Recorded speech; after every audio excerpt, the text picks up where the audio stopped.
the gig is up. The fire was burning all night, and I know you didn't go down the chimney. Now please, tell me the truth about Christmas. Okay, young lady, since you asked, after this there's no turning back. You take the blue pill and you can go back to sleep. You wake up tomorrow morning and believe anything that you want to believe. If you take the red pill, I'll tell you what Christmas is all about. It's your choice. Now remember, all I'm offering you is the truth, nothing more. Okay, we don't have much time. To tell you the truth about Christmas, I have to take you all the way back to Mount Sinai. When Israel came out of Egypt, we were taken to Mount Sinai, where the Almighty shouted down His commandments to us in telling us how He wanted to be worshiped. He told us that if we would keep His commandments, whatever they were, that we would be His priest, we would be His prophets, we would be His representatives to the whole world. And so when we agreed, He then gave us 10 statements to remember all of His commandments by. The very first statement that He made, He says that I am Yahweh, your Elohim, which brought you up out of the land of Egypt. And He did it in a very miraculous way, as you remember. The parting of the Red Sea, all the plagues that came upon Egypt. He brought us out of Egypt with a mighty hand, and He said that He wants no other gods, no other Elohim, no other fake gods like the Egyptians had in His face. He went on to say that He didn't want to even hear the names of other gods come out of our mouth. He further stated that He told us, do not learn the way of the heathen. Do not learn how the heathen worship and serve their gods and do the same thing and say we're doing it to Him, because to Him it is an abomination. For the heathen have even made their children sacrifices to other gods. They literally, the heathen, the pagan, would incinerate their children on the altars of pagan gods in part of the worship service. He said, have nothing ever to do with that. And so, after receiving the commandments, we wandered in the wilderness for 40 years. We camped at 42 camping sites before going into the land that was promised to Abraham. And just as we were in the land of the Moabites, we were then taken to the mountain there at Moab, and another covenant was made with us. Then it was not exactly like the covenant that was made at Sinai. This time, all of the children of Israel, including those foreigners, those Gentiles who joined themselves to Israel, were brought to this mountain, and we were again instructed, when we cross over the Jordan River, over into the land of the Canaanites, that we are to expunge every last vestige of pagan sun god worship out of the land. And if we didn't do it, we would get thrown out of the land. Now, we were in the land of Moab. The land of Moab is right next to the land of the Ammonites. The Moabites worshipped Molech, a cast iron, pot-bellied god.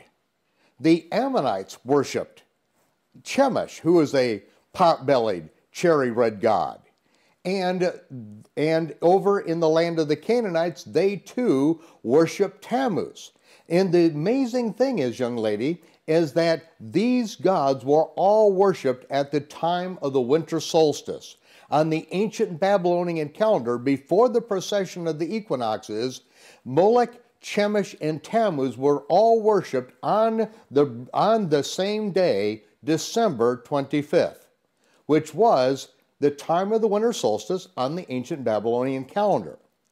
Now, we wonder, okay, the Ammonites, the Moabites, and the Canaanites all worshipped a god that was born on December 25th. How can that possibly be? Their gods were all named different names. Well, in order to understand that, I have to take you one step back further into Babylon.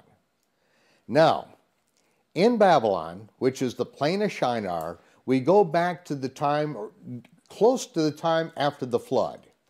And one of Noah's great-great-grandsons' name was Nimrod. Nimrod was a mighty man. He was a hunter. And he was a man who set up the city of Babylon as a nation, and Nimrod was worshipped as a god. Nimrod began to build a city, and they began to build a tower to reach to the Most High, and it was Nimrod who started this one world government system in which he was worshipped as a god. Everyone had to obey him. It was a political, it was an economic, it was a religious world system that he bore totalitarian rule over the entire earth because everyone spoke the same language. And so everyone was under Nimrod's control. But one of Noah's righteous sons, and according to tradition, this could have been Shem, it could have been one of Shem's descendants, Shem, the son of Noah, but it was either Shem or one of his descendants, according to the ancient tradition, that they killed Nimrod. They hacked his body up into little pieces and spread it all over the land of Shinar, which should have ended the worship of Nimrod. But Nimrod's wife, Semiramis, would not let the kingdom, the empire, slip through her fingers so readily. And so she said that Nimrod really didn't die. Nimrod ascended into heaven and has now become the sun god. Now, in order to make all of this work, Semiramis then made priests of the people, and they made rules and regulations that the people had to follow. And the priest that she put in place then divided up the year into 4 quadrants. The winter solstice, the shortest day of the year, December 25th at the time, the summer solstice, the longest day of the year, and the vernal and autumnal equinoxes, the days of the year of equal daylight and equal darkness. Winter solstice, summer solstice, vernal, autumnal equinox. Amen. And so, the priest of Easter put in place this entire religious system in which now Nimrod is worshipped as a god. Now, quite a while after Nimrod was dead and ascended into heaven, according to this Babylonian sun worship tradition, Semiramis became pregnant. But not in the way that most people become pregnant. She said that the rays of the sun, her dead husband Nimrod, has impregnated her, and now she is going to give birth to Nimrod, reincarnated as the sun god upon the earth. And when he was born, they named him little baby Tammuz, and he was born on December 25th, the time of the winter solstice on the ancient Babylonian calendar. Now, little baby Tammuz was supposed to be the reincarnated sun god, and you would expect that if he were really a god, he would be able to live forever, right? But that's not the case. Little baby Tammuz turned into a man, and in his 40th year, he was gored to death by a wild boar, a pig, in a freak hunting accident, and he was killed. And so, the worshipers of the sun god then set aside 40 days of weeping for Tammuz, 1 day for each year of his life. And in these 40 days of weeping for Tammuz, they would start out with this wild party the day before, and then they would have 40 days in which they would deny themselves a pleasure in this life for the pleasure of Tammuz in his afterlife.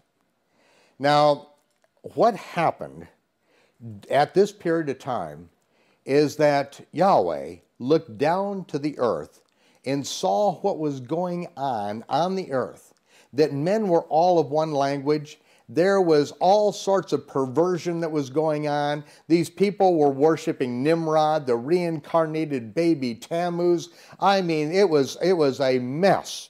And so what happened at that time is that he looked down and saw that if everyone stays of the same language, there is no amount of evil that's going to be held from these people. You know, they are going to bear totalitarian rule over the entire earth. Everyone will be enslaved. Everyone will be completely polluted with the worship of these false gods. And so he made a decision to confuse the languages at Babel. And so Babylon became known as the word for confusion. Now, when he confused the languages, he many years later made the statement that he confused the languages so that he would, and he divided the nations according to the number of the sons of Israel. Well, at the time that he confused the languages, there were no sons of Israel. They were not going to be born for hundreds of years. But what he was telling us is that he confused the languages. He divided up the one world global empire of Nimrod, scattered the people because he had a plan that he would choose a people who would be his priest, who would be his prophets, who would be his spokesman to the entire world. And until they arrived on the scene, the best thing that could be done is to confuse the languages of the people and send them scattered throughout the face of the earth, and they became known as the 70 nations that came out of that confusion of languages at Babylon.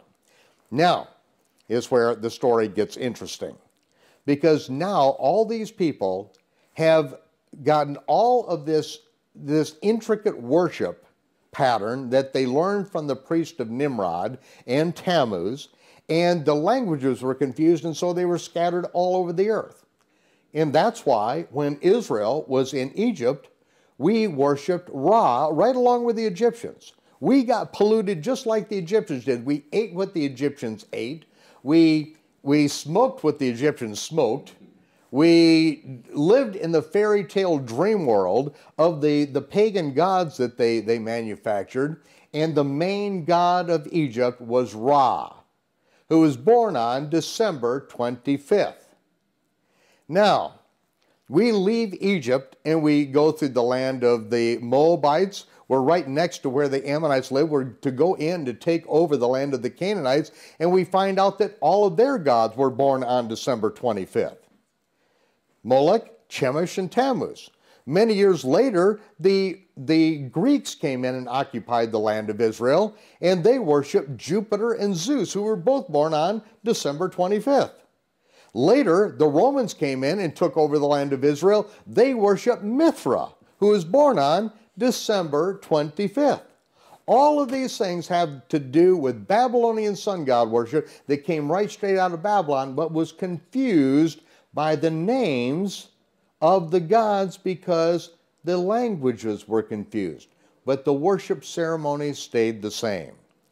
So now, let's go back to Chemosh and Moloch, because we remember from the scriptures, remember that Ruth, she was a Moabite, and she worshiped the gods of the Moabites. She worshiped Chemosh, the god of the Moabites.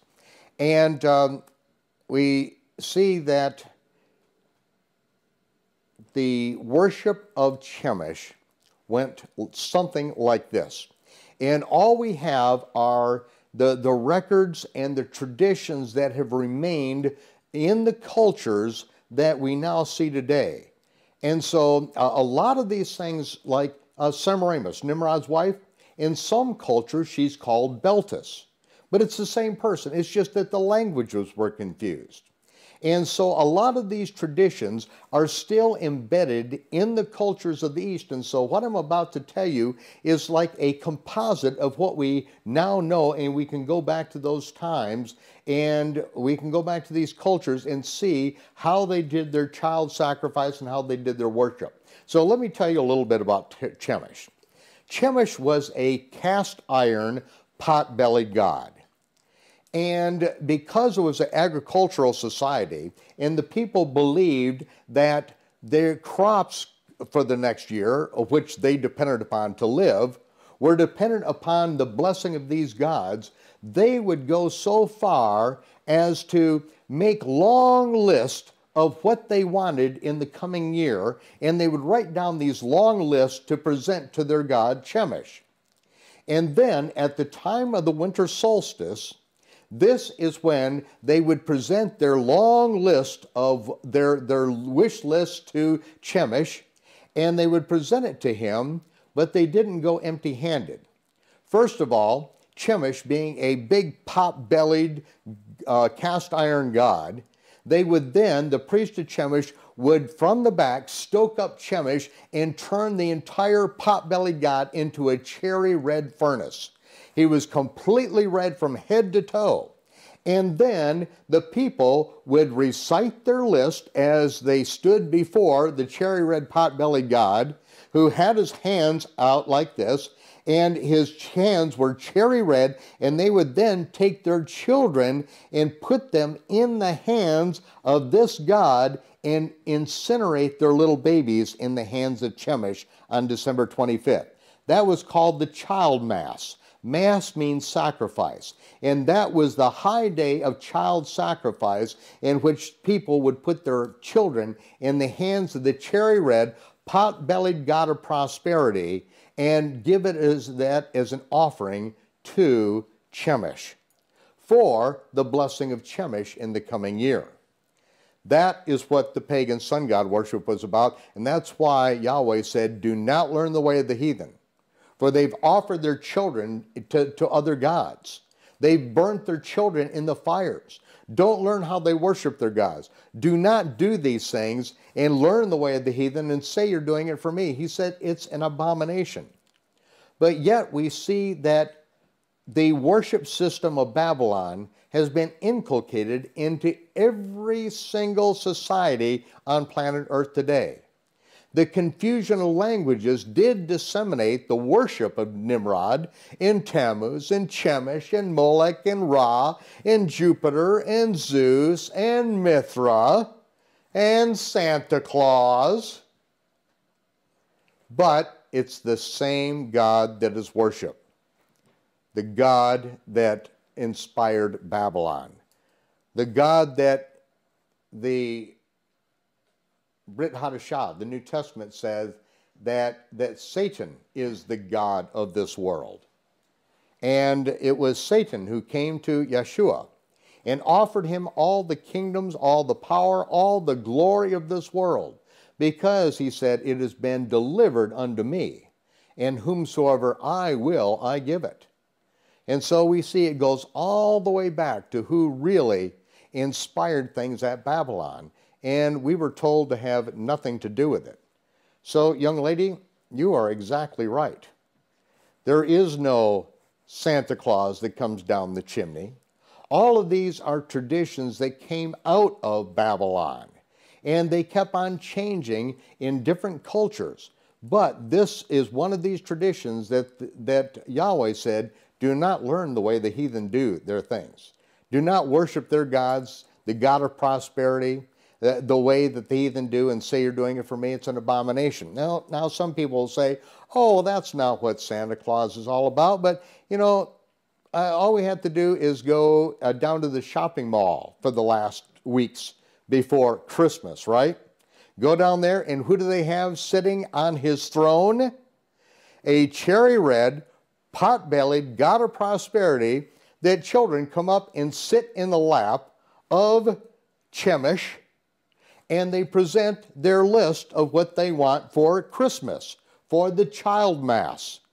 It's like their parents are now having their children present it as they sit in the lap of this cherry red god of prosperity. But we no longer incinerate little babies in the hands of Santa Claus, do we? That's not done anymore. What they do in America is they abort millions of babies all year long so that there is not the additional financial strain on whoever was going to have the baby. And then on December 25th, they all give gifts to each other to celebrate the prosperity that they just charged up on their charge cards. Now, right after everyone gets through charging their credit cards to the limit, then they have everyone get before the Christmas tree, which we read about in the scriptures.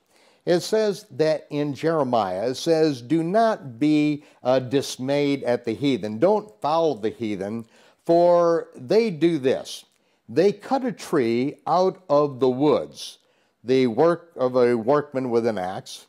They fasten the tree with hammer and nails so that it doesn't topple over, and then they deck it with gold and silver balls.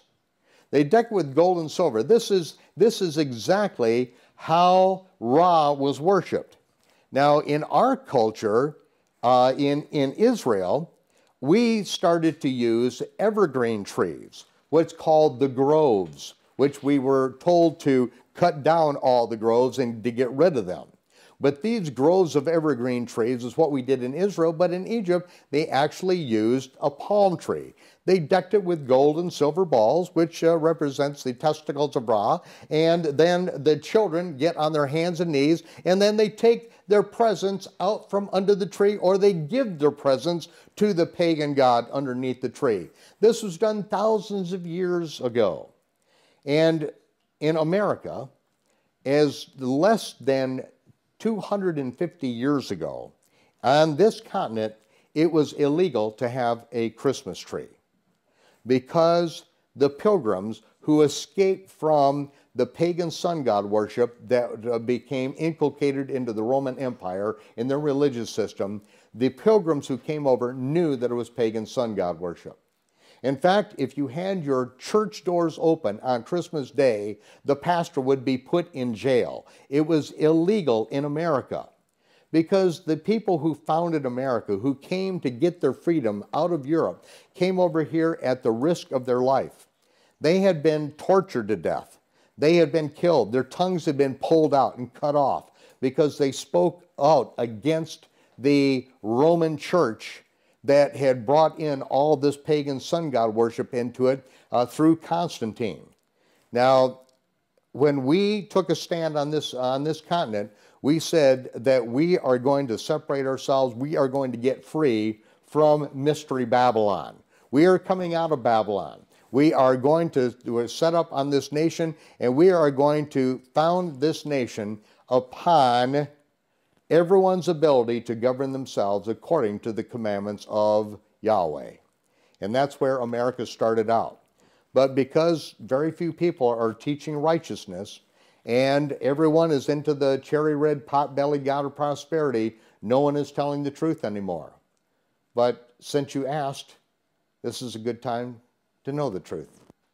Because when you know the truth sets you free from every man-made religion on the planet.